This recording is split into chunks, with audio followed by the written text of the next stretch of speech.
Hello दोस्तों, अब हम करने जा रहे हैं चैप्टर नंबर 13 का टेस्ट योर सेल्फ का क्वेश्चन नंबर 7, 8, 9, 10, 11, 12, 13, 14। तो चलिए स्टार्ट करते हैं मॉड्यूल से।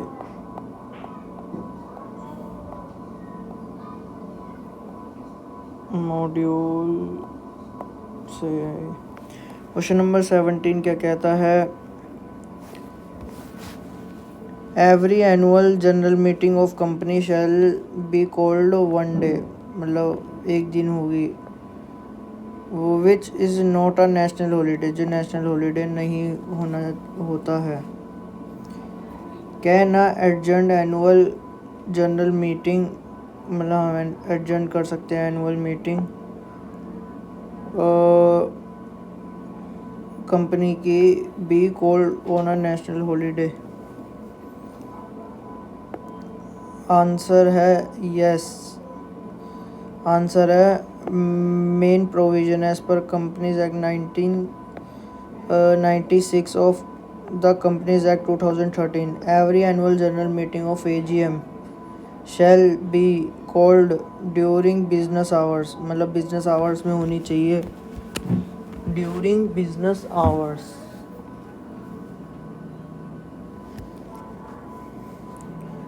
ड्यूरिंग बिजनेस आवर्स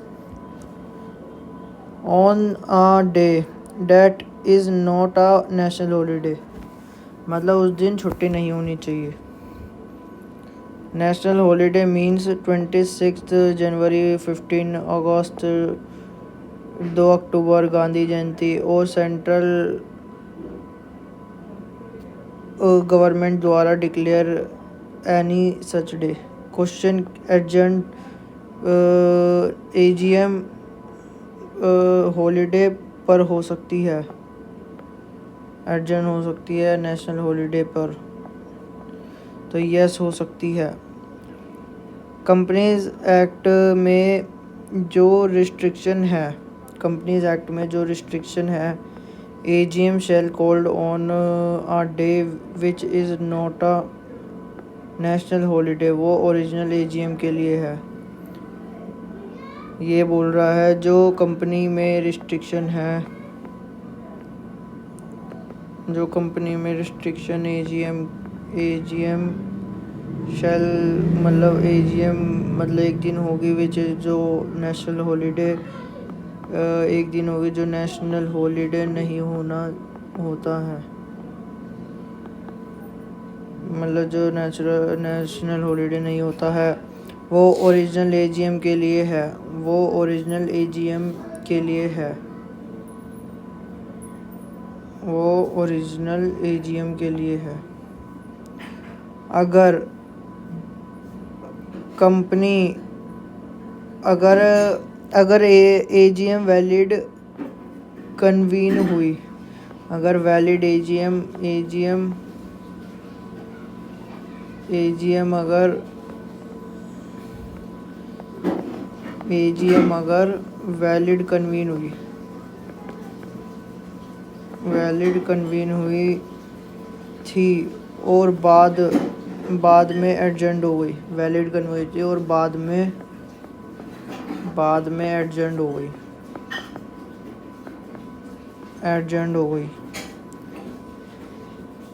तो एडजर्न AGM नेशनल हॉलीडे पर भी होल्ड की जा सकती है।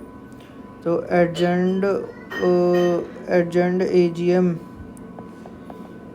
AGM मतलब वैलिड कन्वीन हुई थी और बाद में एडजर्न हो गई, तो AGM नेशनल हॉलीडे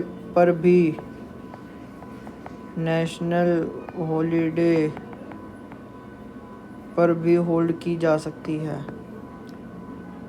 मतलब कैन होल्ड, मतलब होल्ड की जा सकती है, यस की जा सकती है। रीज़न है एडजर्न मीटिंग एक कंटिन्यूशन होती है, एडजर्न मीटिंग एक कंटिन्यूशन होती है ओरिजिनल मीटिंग की।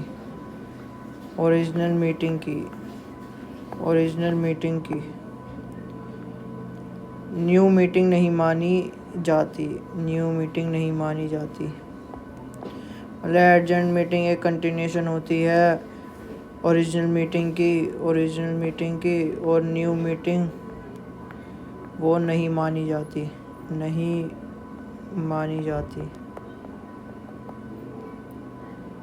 तो अब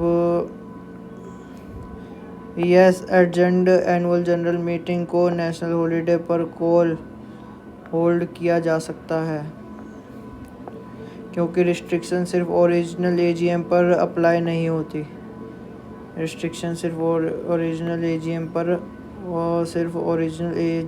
अप्लाई नहीं होती। Memory fresh AGM no holiday, adjourned AGM holiday allowed. क्योंकि रिस्ट्रिक्शन सिर्फ ओरिजिनल एजीएम पर अलाउड नहीं होती। क्वेश्चन नंबर 8 पे आते हैं। A shareholder having given proxy personally attend and vote at a meeting। मतलब शेयर होल्डर के पास प्रॉक्सी है पर्सनली जो अटेंड कर सकता है vote and meeting and comment illustrating a case low. Answer situation, अगर कोई शेयर होल्डर ने पहले प्रॉक्सी अपॉइंट किया है लेकिन बाद में खुद पर्सनली मीटिंग में अटेंड करके वोट करता है तो क्या होगा। लीगल पोजीशन, जब शेयर होल्डर खुद मीटिंग में प्रेजेंट हो जाता है और वोट करता है तो प्रॉक्सी का अथॉरिटी ऑटोमेटिकली सस्पेंड हो जाता है, रिवोक हो जाता है फॉर दैट मीटिंग आइटम, उसके लिए मीटिंग के लिए। मतलब शेयर होल्डर का पर्सनल वोट प्रॉक्सी के वोट पर प्राइवेटली रखता है। मतलब शेयर होल्डर का पर्सनल वोट प्रॉक्सी के वोट पर प्रायोरिटी रखता है। शेयर होल्डर का पर्सनल वोट प्रॉक्सी के वोट पर प्रायोरिटी रखता है। रीज़न, प्रॉक्सी सिर्फ मेंबर्स का रिप्रेजेंटेटिव होता है। Real right to attend vote members, मतलब रियल बंदे को राइट है वोट करने का। वोट मेंबर, मतलब रियल राइट टू अटेंड और वोट प्रॉक्सी सिर्फ मेंबर का रिप्रेजेंटेटिव होता है और रियल राइट टू अटेंड और वोट मेंबर का होता है। वोट होता है जो मेंबर का होता है। इस पे क्या होता है, राइट टू अटेंड और वोट मेंबर का होता है। अटेंड करने का राइट हो जाता है जब मेंबर खुद आ गया तो प्रॉक्सी सेकेंडरी हो जाता है। केस लो, कजन्स वर्सेस इंटरनेशनल ब्रेक को लिमिटेड। इस केस में होल्ड किया गया क्विजिन्स वर्सेस इंटरनेशनल ब्रेक को लिमिटेड। इस केस में होल्ड किया गया था कि अगर मेंबर पर्सनली मीटिंग में प्रेजेंट हो जाए तो प्रॉक्सी वोट नहीं कर सकता और मेंबर का पर्सनल राइट अटेंड प्रिवेल करेगा।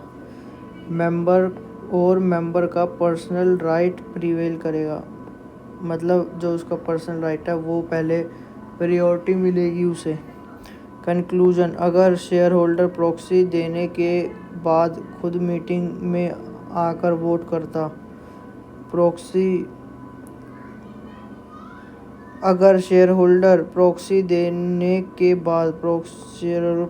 देने के बाद खुद मीटिंग में आकर वोट करता है तो मेंबर का वोट वैलिड होगा और प्रॉक्सी का राइट सीज हो जाएगा और प्रॉक्सी का राइट जब्त हो जाएगा। Final answer, personal attendance override proxy. Personal attendance हो गई तो प्रॉक्सी पे ओवरराइड करेगा, वो हट जाएगा। मेमोरेट्रिक, मेंबर आया, प्रॉक्सी गया। अब क्वेश्चन नंबर हम जाते हैं 9 पे। At a general meeting two joint holder voted on a resolution. मतलब जनरल मीटिंग में दो जॉइंट होल्डर है, वोट ऑन रेजोल्यूशन, वो रेजोल्यूशन पे वोट करता है। Will the vote of both the joint holder be accepted. मतलब एट अ जनरल मीटिंग में दो joint holder vote on a resolution, वो रेजोल्यूशन पे वोट करते हैं। विल क्या हो, will the vote both with joint holder be accepted, joint holder का वोट एक्सेप्ट होगा। आंसर है लीगल पोजीशन, नहीं, दोनों जॉइंट होल्डर का वोट एक्सेप्ट नहीं होगा, दोनों जॉइंट होल्डर का वोट एक्सेप्ट नहीं होगा।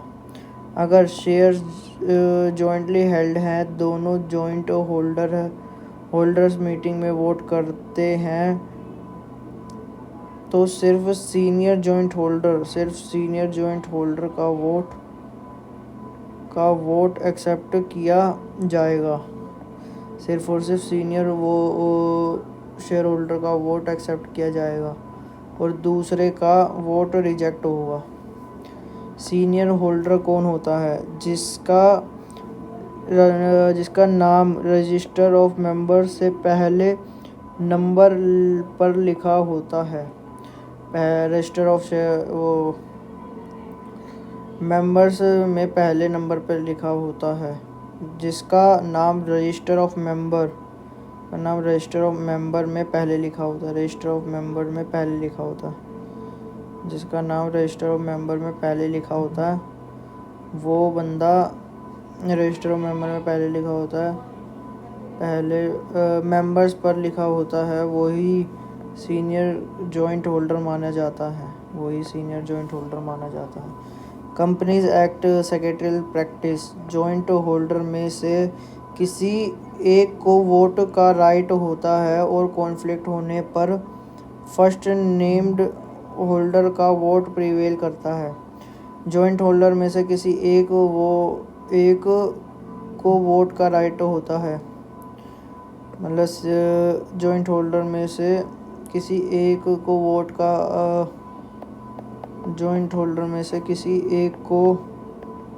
वोट होता है वोट टू राइट का।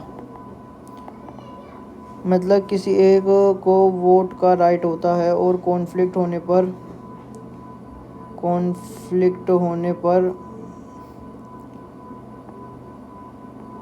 फर्स्ट नेम होल्डर प्रिवेल करता है, first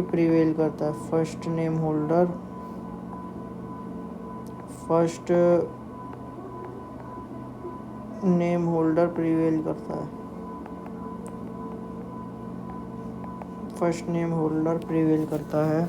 example, share jointly held by Ram and Shyam. Register में नाम ऑर्डर, राम पहले, श्याम सेकंड। अगर दोनों वोट करें, राम का वोट वैलिड, श्याम का वोट काउंट नहीं होगा।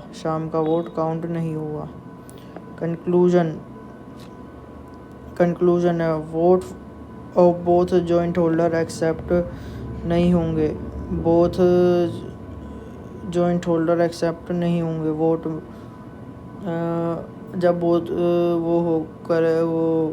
जब हम जॉइंट होल्डर की बात कर रहे हैं तो दोनों का वो एक्सेप्ट नहीं होंगे, सिर्फ फर्स्ट नेम जॉइंट होल्डर का वोट माना जाएगा, सिर्फ फर्स्ट जॉइंट होल्डर का नाम माना जाएगा।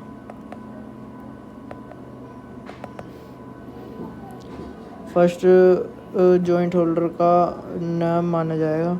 फाइनल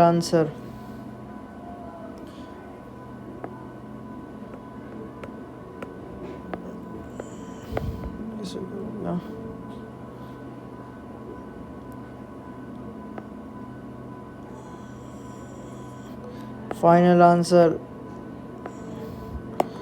जॉइंट होल्डर के केस में वन वोट ओनली, और वो भी सीनियर होल्डर का मेमोरेट्रिक। Joint name two vote only one, मतलब joint name 2 vote, joint name 2 vote, joint के नाम पे 2 वोट और ओनली वन। जॉइंट होल्डर के केस में 1 वोट ओनली, और वो भी सीनियर होल्डर का। फाइनल, ये शॉर्ट आंसर है। हम चलते क्वेश्चन नंबर 10 पे। क्वेश्चन नंबर 10 क्या बोल रहा है? What are the provision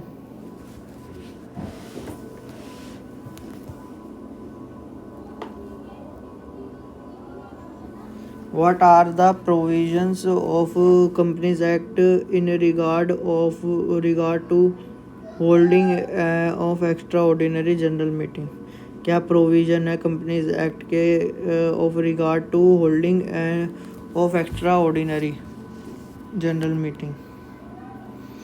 extraordinary general meeting provision under companies act 2013। Extraordinary general meeting EGM वो जनरल मीटिंग होती है जो एनुअल जनरल मीटिंग के अलावा अर्जेंट या स्पेशल बिजनेस के लिए बुलाई जाती है। EGM वो होती है, वो जनरल मीटिंग होती है जो EGM एनुअल जनरल मीटिंग के अलावा स्पेशल बिजनेस के लिए बुलाई जाती है। स्पेशल बिजनेस के लिए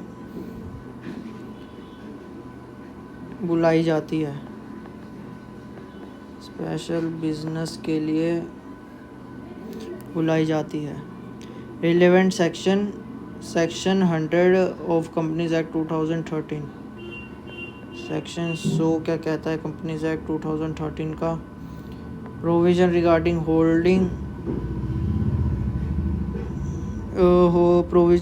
holding of EGM by board of director. Board of director बुलाते हैं। बोर्ड जब भी अर्जेंट स्पेशल मैटर हो तो EGM कॉल कर सकता है।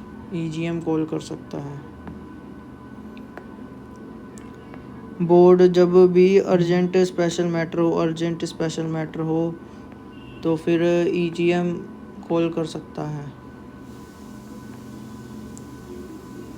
अर्जेंट स्पेशल मैटर हो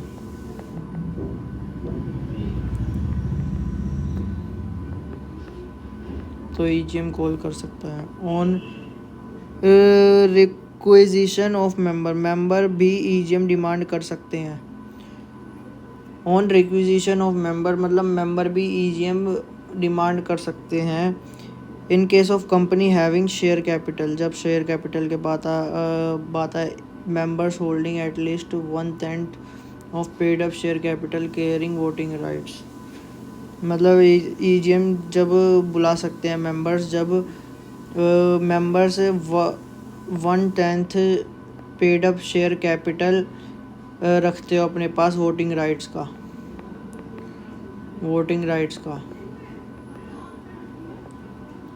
पेड अप शेयर कैपिटल रखते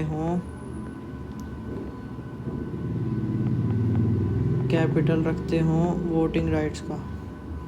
तो in case of company without share capital, बिना शेयर कैपिटल के members holding at least 1/10 voting power, मतलब 1/10 वोटिंग पावर, रिक्वेजिशन का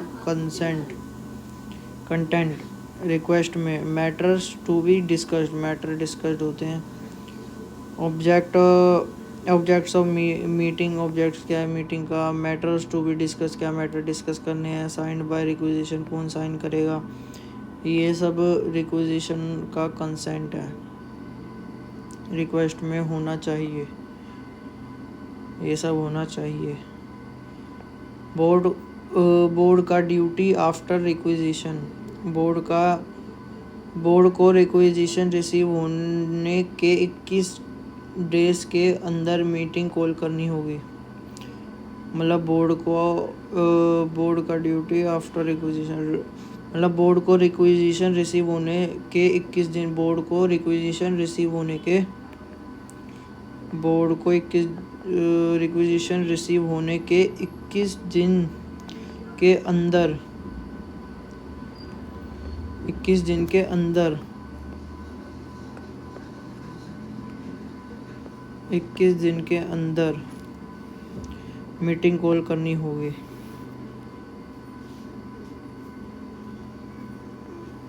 रिसीव होने के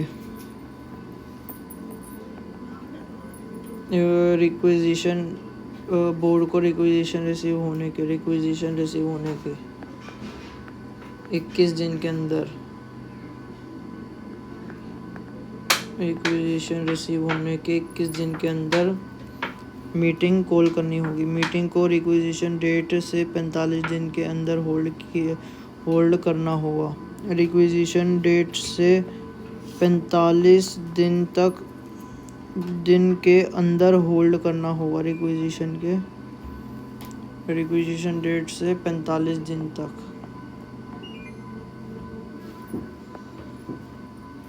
रिसीव होने के 21 दिन तक और मीटिंग को रिक्विजिशन डेट से 45 दिन तक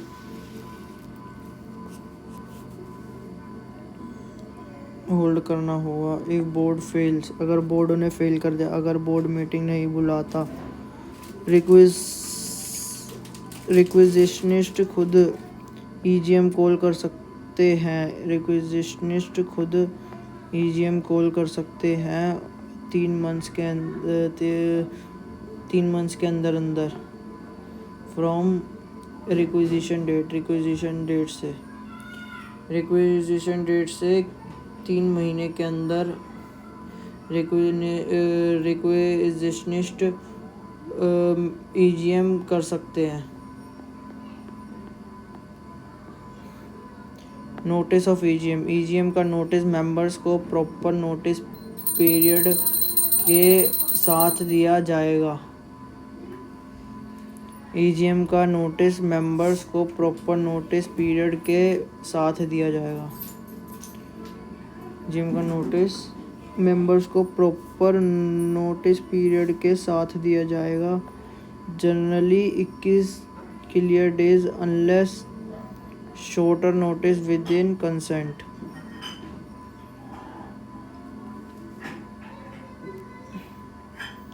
ये बोल रहा है ईजीएम का नोटिस मेंबर्स को प्रॉपर नोटिस पीरियड के साथ दिया जाएगा। जनरली 21 क्लियर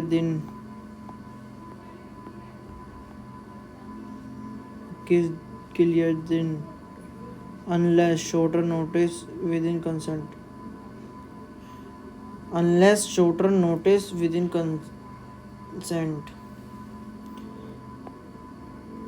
मतलब कि शॉर्टर नोटिस यदि नहीं दिया गया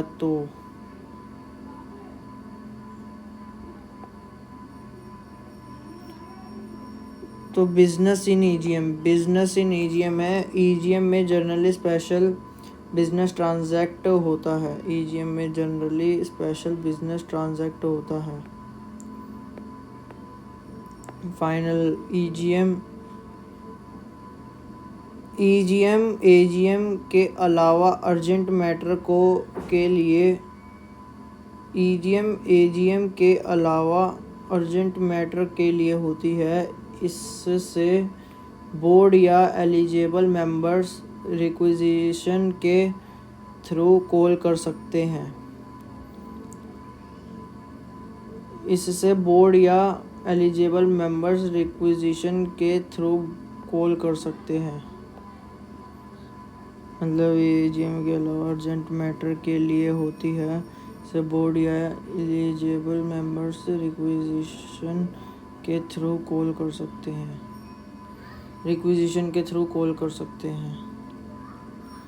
बोर्ड या एलिजिबल मेंबर्स रिक्विजिशन के थ्रू कॉल कर सकते हैं। समझ में आया? अर्जेंट मैटर्स के लिए होती है। मतलब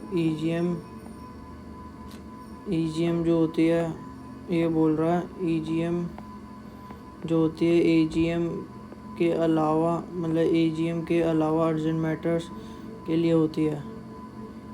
AGM not included.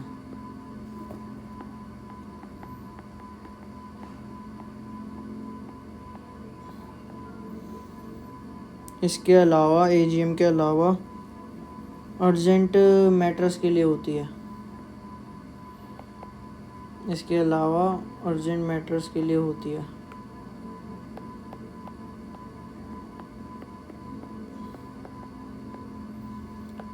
Urgent matters के लिए होती है। इसे बोर्ड या एलिजिबल मेंबर्स, बोर्ड या एलिजिबल मेंबर्स रिक्विजिशन के थ्रू कॉल कर सकते हैं। अर्जेंट मेंबर ईजीएम फास्टर 21 दिन कॉल, 45 दिन होल्ड, 45 दिन के अंदर होल्ड कर सकते हैं। एल्स मेंबर होल्ड, और भी होल्ड कर सकते हैं। एट ए जनरल मीटिंग, एक बार वो अच्छे दोबारा पढ़ लेते हैं। देखो,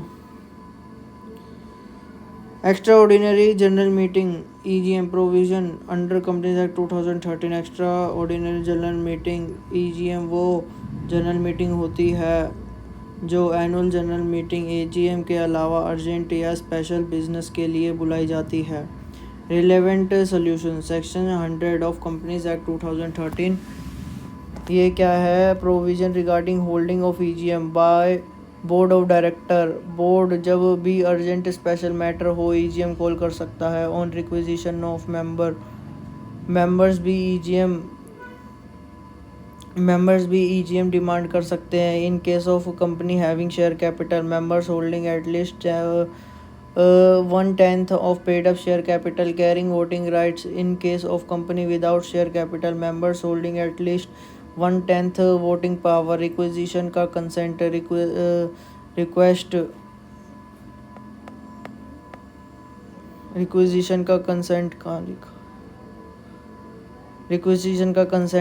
रिक्वेस्ट में मैटर्स टू बी डिस्कस्ड, क्या मैटर डिस्कस करने। ऑब्जेक्ट ऑफ मीटिंग, क्या ऑब्जेक्ट होना चाहिए मीटिंग का।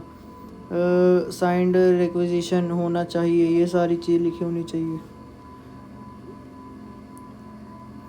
बोर्ड का ड्यूटी आफ्टर रिक्विजिशन, बोर्ड को रिक्विजिशन रिसीव होने के 21 दिन के अंदर मीटिंग कॉल करनी होगी। मीटिंग को रिक्विजिशन डेट से 45 दिन के अंदर होल्ड करना होगा। इफ़ बोर्ड फेल, अगर बोर्ड मीटिंग नहीं बुलाता, रिक्विजिशन खुद ईजीएम कॉल कर सकते हैं 3 महीने के अंदर फ्रॉम रिक्विजिशन डेट।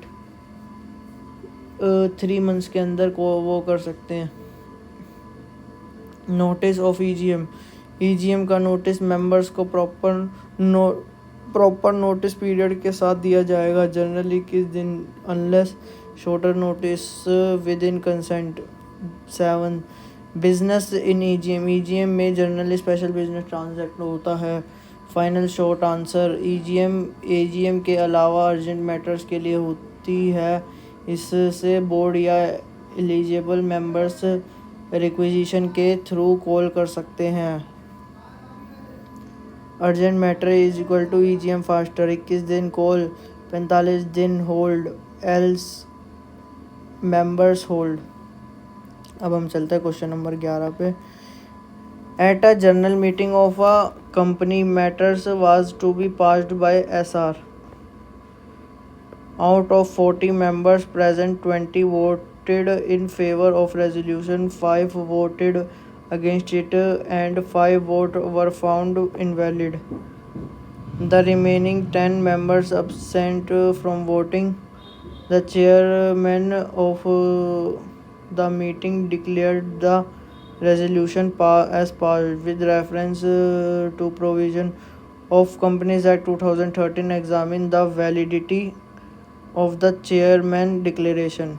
ये बोल रहा है जनरल मीटिंग में कंपनी के मैटर पास होते हैं एसआर के द्वारा में 40% में से 20 ने वोट किया 40 में से 20 ने वोट किया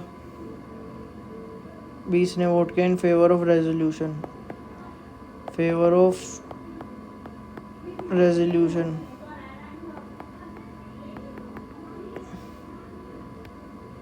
और 5 वोट अगेंस्ट, मतलब जो 5 थे वो अगेंस्ट हो गए,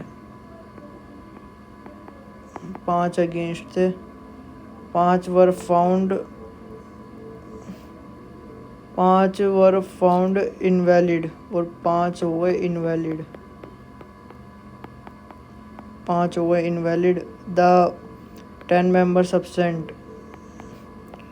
10 members absent,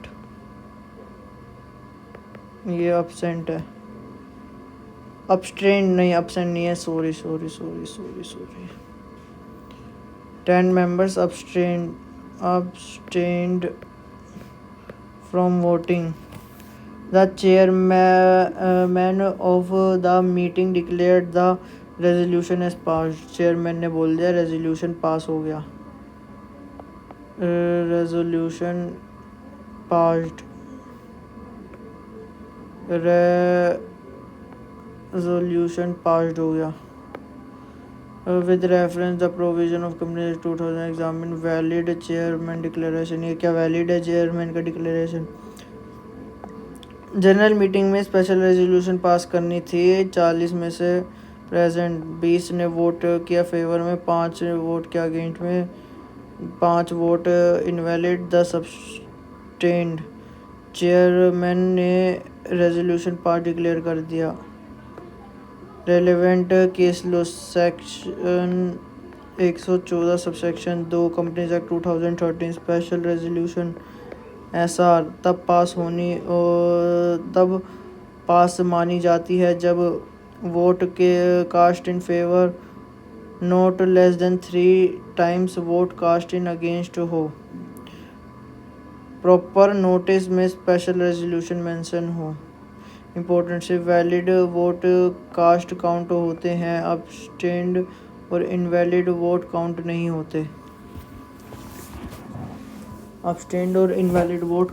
होते। तो आपको मैं ये बताता हूँ अब्सटेंड का मीनिंग।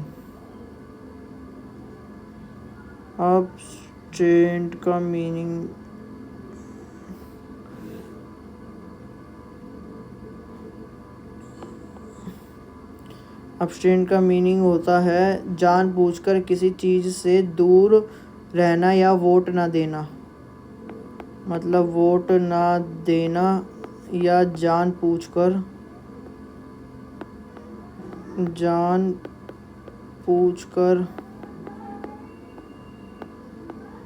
दूर रहना किसी चीज़ से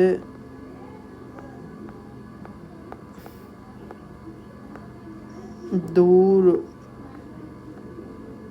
रहना। तो ये क्या बोल रहा है कि वोट कास्ट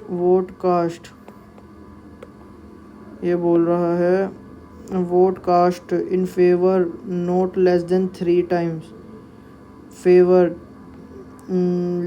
3 से 3 टाइम वोट से लेस नहीं होनी चाहिए, नॉट लेस देन 3 मतलब 3 वोट से 3 टाइम वोट से लेस नहीं होनी चाहिए, कास्ट इन अगेंस्ट हो और कास्ट इन अगेंस्ट हो, और प्रॉपर नोटिस देना स्पेशल रेजोल्यूशन मेंशन हो, और प्रॉपर नोटिस में एसआर मेंशन हो, ये भी है इम्पोर्टेंट। सिर्फ वैलिड वोट कास्ट काउंट होते हैं, मतलब सिर्फ वैलिड वोट और कास्ट काउंट होते हैं।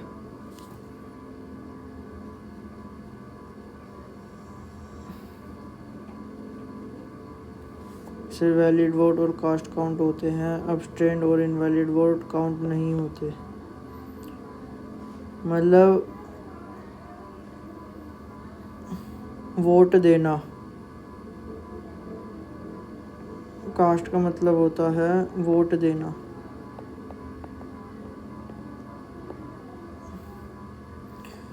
फेंकना, थ्रो करना, मूवी ड्रामा का तो वो नहीं है। तो मतलब यही है कि है ना, वोट देना, कास्ट का मतलब होता है वोट देना, वोट देना। तो मतलब कि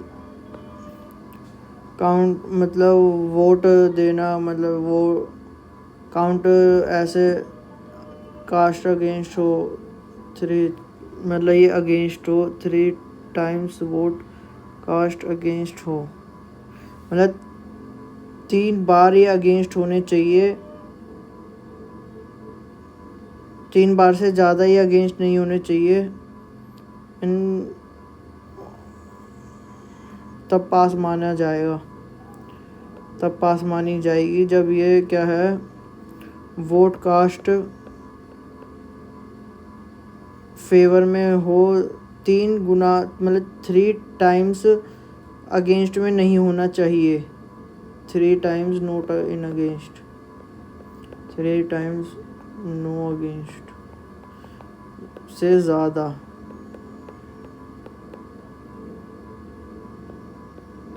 3 टाइम से ज़्यादा अगेंस्ट नहीं होनी चाहिए। और प्रॉपर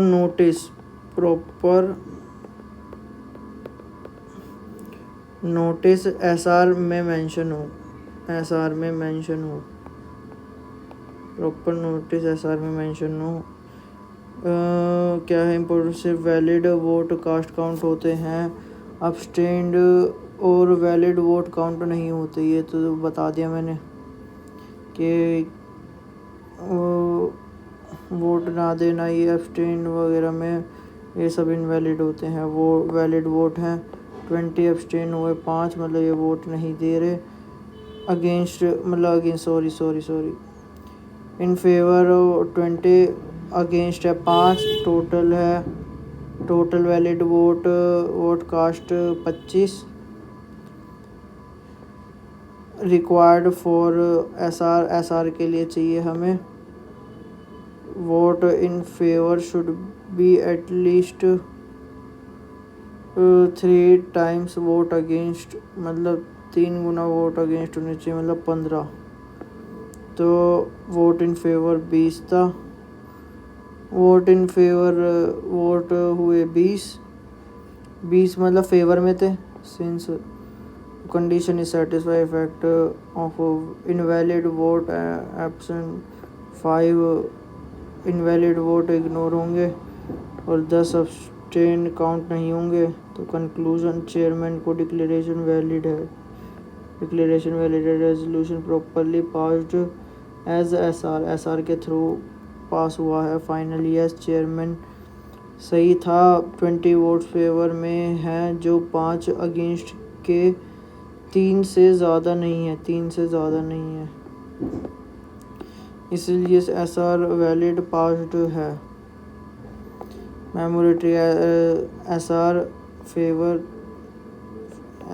एसआर के फेवर ज़्यादा होना चाहिए 3 टाइम इनटू अगेंस्ट,